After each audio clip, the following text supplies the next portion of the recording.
I'm Ashan Dhanapala. I'm working as a senior software engineer at Texaisoft. So today I'm going to focus my session on what is actually mobile DevOps on mobile side is. Because right now, since we are in a disruptive session or disruptive line, I believe DevOps is becoming a major player when it comes to development process. Because right now, when it comes to mobile side or a mobile platform, there are hundreds or thousands of competitors in the market. So giving continuous delivery and getting continuous feedback from the users is essential to make your product very awesome, if I say it like that. So to get a general knowledge of the audience, can I know who are into back-end development? Maybe raise your hand. Okay, and any mobile developers? Okay, really few of mobile developers. So from the back-end guys, have you do DevOps on your projects or continuous building to your projects? Continuous release, continuous CI? No, you do CI, right? So what kind of tools you use for CI? Jenkins. Okay. So is it a PHP or what? .NET. Okay. So they use CI. I must focus one thing. DevOps is not only automating builds, but it's not only continuous integration, but it's a whole process where you connect or where you create the loop or the connection between the user and the customer, so forth. So, okay, just to break the ice, to be honest, from these developers, who do you test your unit test on production environment sometimes? I do sometimes. Because what I see is it's really hard to fragment mobile releases. It's not like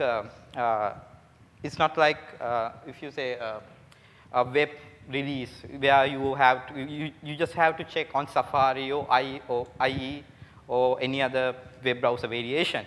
But when it's come to a mobile release, you have thousands of Samsung variants, you have thousands of LG or Android variants, if I say, and maybe few tens of iOS variants. So for me, sometimes if I give a new neat feature for my product, I usually send to the production environment and see whether it's working or not, because I don't have those number of devices with me to test.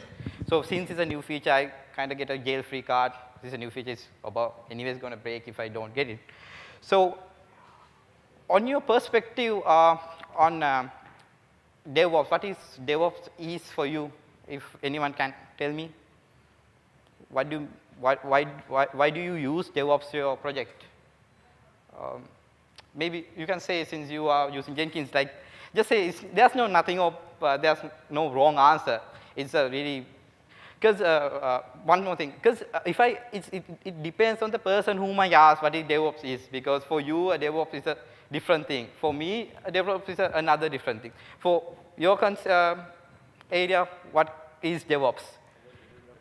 Okay, yeah. So that's why I said if I ask another backend developer, he's going to say some different things. Maybe he will say we use DevOps to create our builds automatically and release to an environment. But it's not that. There's more into it. So in mobile concept, it gets more wider. So I have focused there saying that automating the process to be repeatable and sustainable.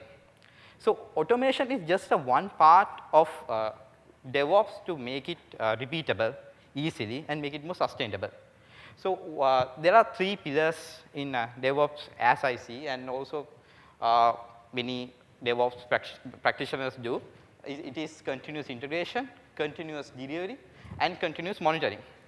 So if you see on the diagram, you can see the kind of a development cycle of a project. You can see the project repository where you check in your code, and build and deployment, and actually the automated testing. I'll come back to that part. And after that, from the user side, you get crash reporting and you get feedback and so and so.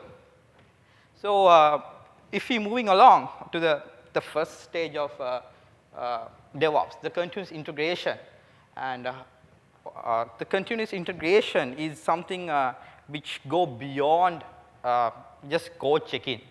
It's about how do you integrate. So let's say you have a team that has many developers in your into developers. You have deployment team, you have your testing team, and you have your engineering or architecture team. And DevOps focus is, it aligns those departments together to have as a one whole unit. And having a one whole unit, it simplifies the whole development cycle to a one single atomic level. So about continuous integration, so how can you iterate quickly while maintaining code quality? So one question, how do you maintain the quality of a product? Just anyone? Okay, QA. QA is the one thing we have to do to maintain the quality of the product. But how can we iterate quickly while giving a while maintaining the quality? The issue, what I see in here is, if it's easy to do either one. Let's say if you are giving iterate deliverables to your customer, because giving deliverables will also value add to your customer. But if you give deliverables without any quality checking, that product's going to fail.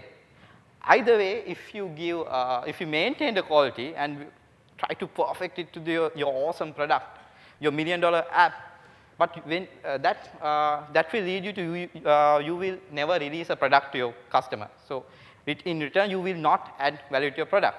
So how can we mitigate that? That's how we can actually set up a build server, a simple thing. That goes beyond just what I said about just checking into the code. We just get, let's say, Jenkins, we have Team City, we have also VSTS, also Team Foundation server, so forth. We can have a build server and create our builds automatically.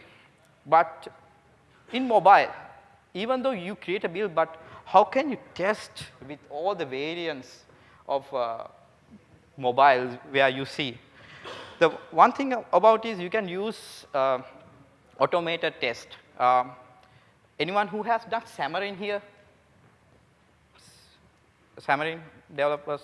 No, okay. Sorry? I can't see. Can you raise hand who has done Xamarin? Okay, so have you used Xamarin Test Cloud? Okay, so that is one approach we can use, because we don't have time to give physical releases and test it with our QA, with all the devices. Let's say you have 5 iOS devices, you have another 2 Android tabs and another iPad. I mean, it's going to stop that process called the iterate quickly thing. The iterate quickly will going to, that QA manual testing going to slow you down.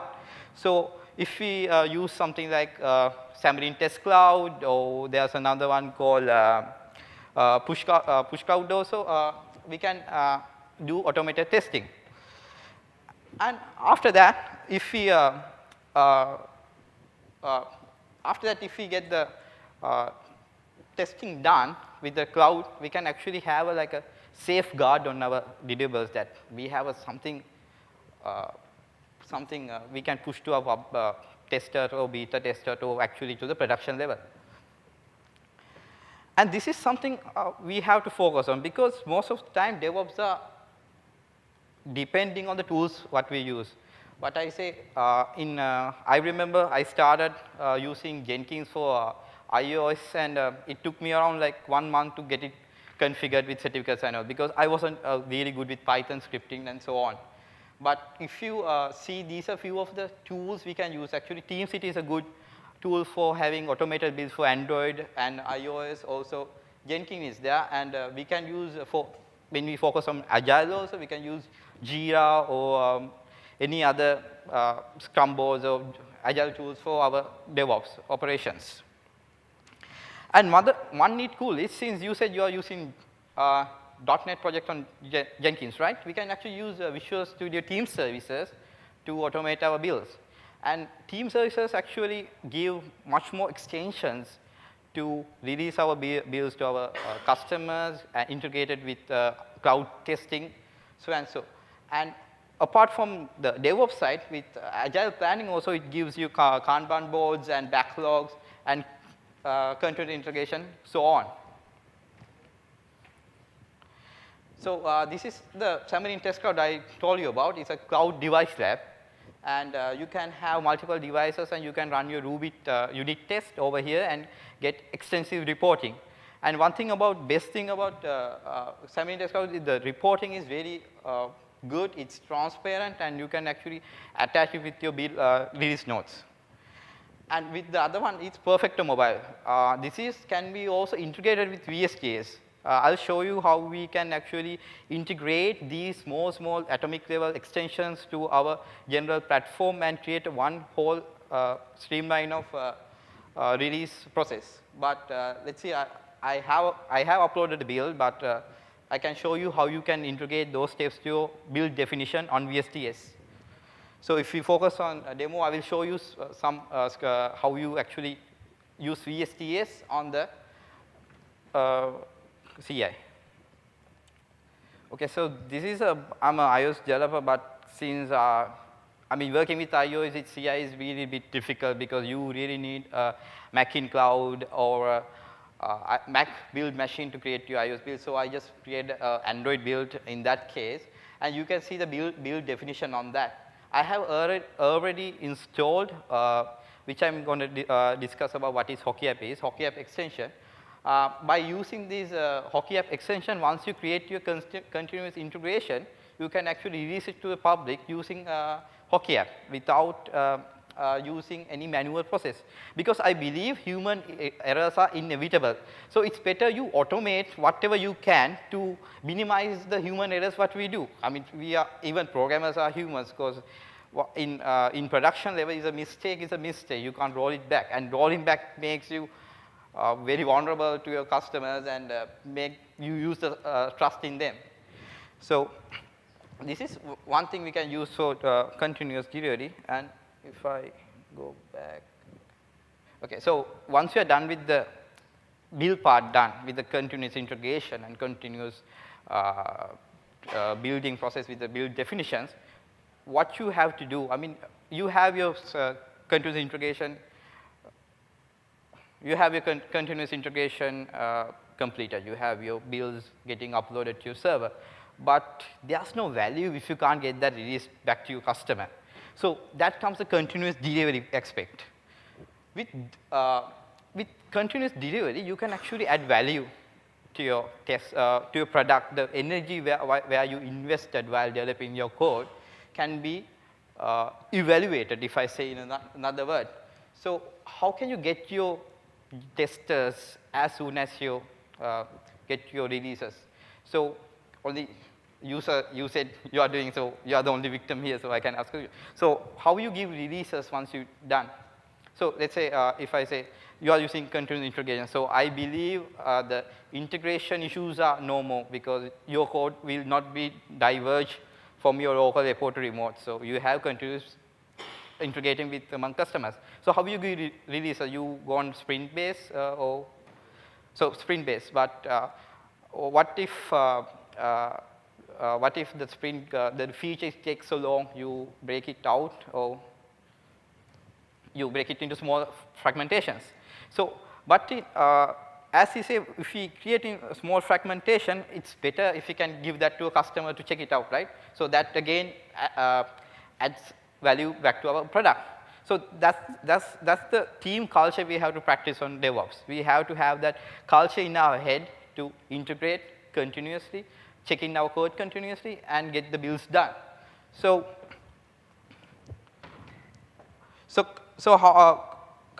how do you get client feedback from the customer? Do you use a different tool? Okay, Jira. You get one from Jira. But in mobile aspect, the issue with getting feedback is the number of users is highly large than when it's come to beta testers. Because CI will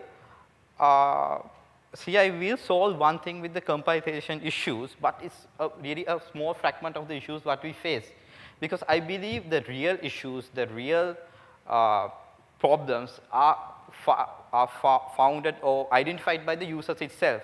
So it's better if we can push out more releases to our users and get the feedback.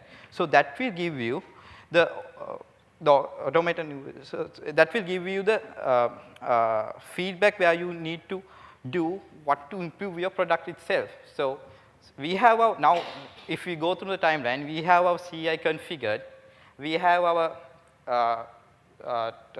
automatic builds are done to upload the server. So we can actually put something like a hockey app or a distribution system, or maybe more it's really typical a DIV system to give releases and get our users to install it. And what we, and after we give the releases, what we can do is we can actually check the crashes on that. Because the last thing you want is, as a mobile developer, is to have a negative review on App Store or Google Play Store. That will extremely put down your app to the lowest level. So why do we need to have that step if we have all things automated and have the crash reporting done? So one thing, a really neat tool, which I said earlier, was the hockey app. I mean, hockey app has all these aspects in that, but it doesn't have what you call the CI or the build agent, but we can have hockey app as a platform to get that feedback from the user when it's come to improving our product. So I have created a sample project. I'll show you how that how hockey app pushes releases. One neat thing about the hockey app is a collection of different services. It gives a extensive crash reporting. It has a feedback mechanism where you can actually give your users a feedback form to give the feedback about the app and how you're going to use, and also the distribution. So as if the mobile developers are there, you know there's something called a distribution release and an ad hoc release and a developer release and so and so. So you can actually have those releases in your production and in hockey app, and you can create different builds for that and releases and so forth. And after that, you can actually manage your 3 different apps on, or let's say you have 3 different environments: staging, development, and production. And you can maintain each crash logs, each metrics on using hockey app in a really simple dashboard. So I'll show you how hockey app manages that. I have created a new application today. So this is an application I created today. It's a really small thing. Even the integration is really, really simple. You just have to copy and paste some code and give the app ID. And if I go to this app information, app overview, in hockey app, it identifies the application by the app token. So in the mean run, if you change your bundle identifier or a bundle ID of your application, it will still return back your statistics back to hockey app dashboard, so you will not lose that data. So if you look at the screen, you can see what are the versions I have released. So I have released for today 5. I have released 5 versions, and it has 3 crashes. I have 2 users, and I have 10 sessions. So that is really awesome to see this information, and even the crash logs are desymboliced. So you can actually see which line of code got crashed and or which framework is failing. And if I show you a more product, we have this product, and we can show that information. So this is actually a live product. We are using something called forms, and we have 14 different versions, and we are maintaining different release nodes also in that. I'll show you on the phone how the releases are maintained.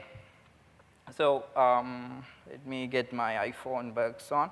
So if you push a release on hockey app, one neat feature hockey app provides is you can make that release mandatory or optional. So if it's a mandatory release, you can't actually skip the release. You have to update it if you're going through the release. Unfortunately, I created this project, but the framework is really bit not showing perfectly. Let me see. Okay, this is my actual phone. So this is that app I have released. So if I So yeah, you get more better notification than this. It says all the information, how it, what are the release version and so on. So for some reason the framework is failing. However, if I ignore it, if I make the crash, on the next time it runs, it sends that crash report back to the hockey app. So we can check here. Let me check whether it's there. Okay, so we have 3 caches. Okay,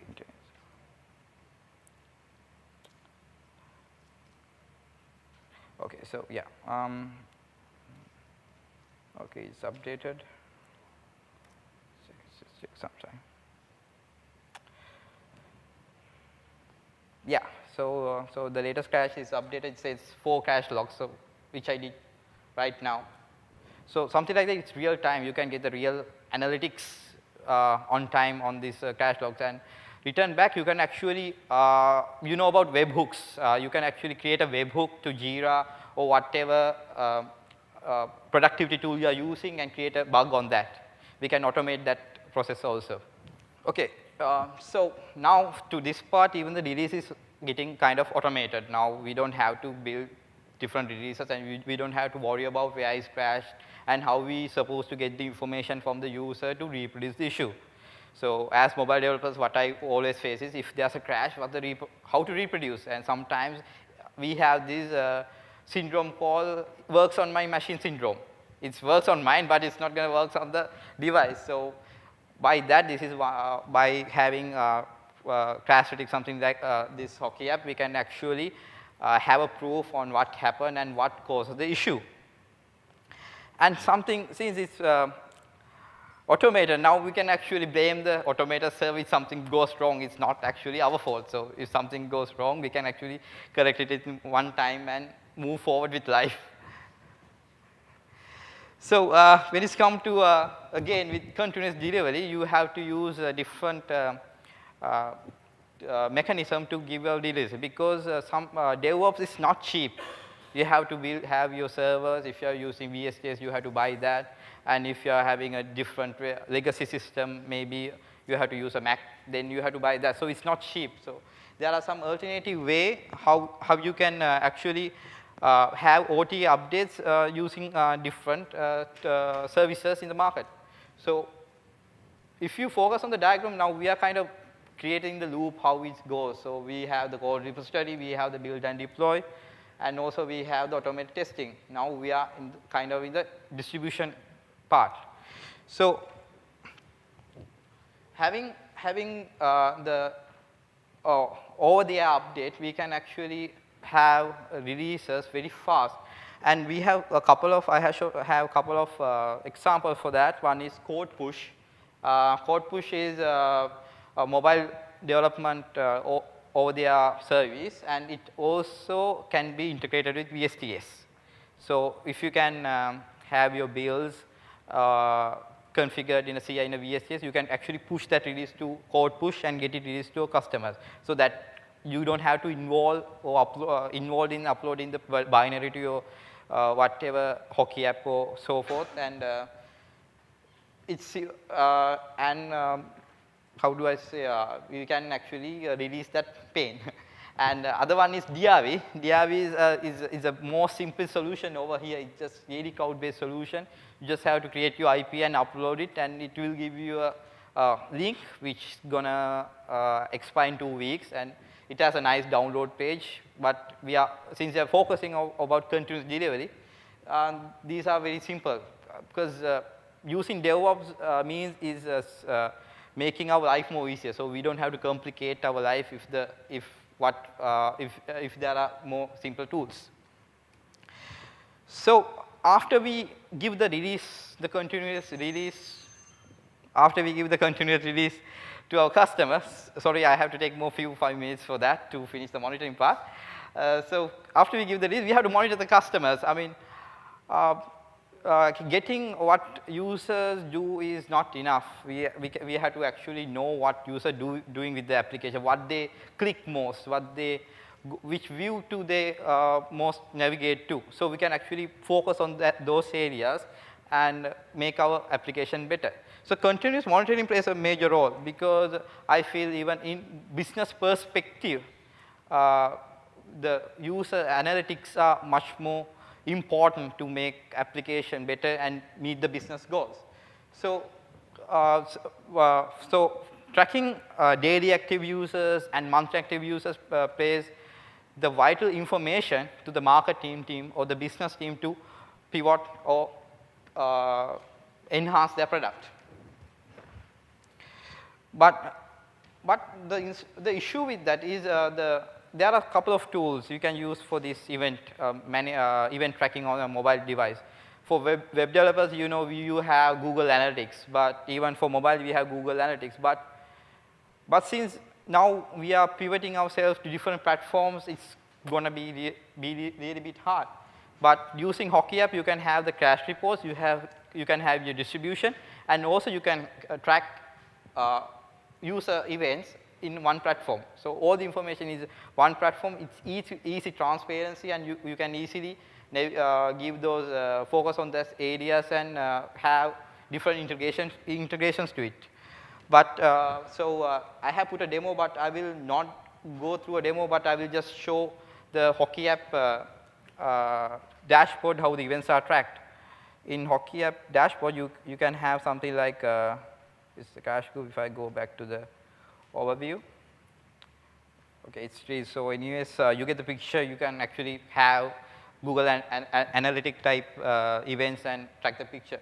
So now we have connected the whole loop to one single entity. Now we have developer and the user connect to itself, giving feedback, continuous integration, continuous delivery, and continuous monitoring to make our product better.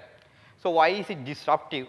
I mean, DevOps becomes disruptive since we can be in top of the chain and top of the market, getting feedback and making our product better. So what mobile DevOps help us to accomplish? It's all about how we can integrate our code, remove integration issues or regression issues, and maintain the product with code quality test with different n number of devices with cloud services, and capture crash reports, which is a major thing when it comes to mobile development, and releasing updates via release updating OTA services. So that's the whole, as I see, whole series of mobile DevOps when it comes to development cycle. So if you have any questions, just pitch it up about tools or anything. What kind of cross-platform development are you? Are you React JS based or Xamarin JS based? So most probably you can, the end of the day, what you are creating on a JS is an IPA or a APK, right? So you can use what I said about like code push or actually Hockey app or DRV. Yeah, for releases, but for, okay, one thing you can, one thing you can have is you can actually have your SDK bundled with your repository. So you can tell your CI to get the SDK from this path and build the server. But you have to check whether that CI supports that kind of development. Codeover, actually, you can do with VSTS. VSTS, it supports Codeover. Yeah, you can actually go to build, after you uploading your code to repository, you can go to build definition and select Codeover build, and you can put your build steps. It's simple. Yeah, you can integrate code push and push to or Hockey app, because end of the day you will get a normal release, and maybe you can use Perfecto Mobile to do your unit testing. Hi, you said that you are using Xamarin Test Cloud for the unit testing, right? Yeah. So in the Xamarin Test Cloud, can we do I mean, functional unit testing? I mean, not only the UI unit test. Can we do something like let's say for something called the API, and based on the API we have to do something. I have to do that unit testing. Okay, so you are saying about UI automation testing, is it? Yes, not only the UI automations that we can do in the Xamarin Test Yeah, Cloud. yeah, you can actually write your own Ruby unit test and Ruby. upload it to test cloud and run your test there. But I prefer if you are using Xamarin, if you use instruments, it would be more easier Okay. rather than pushing that one. But if you are going for like a repetitive, like a functional based feature testing, I prefer using to test cloud. Test Cloud. You mean the regression? Yeah. Thank you very much, Ashan. Okay, thank you guys.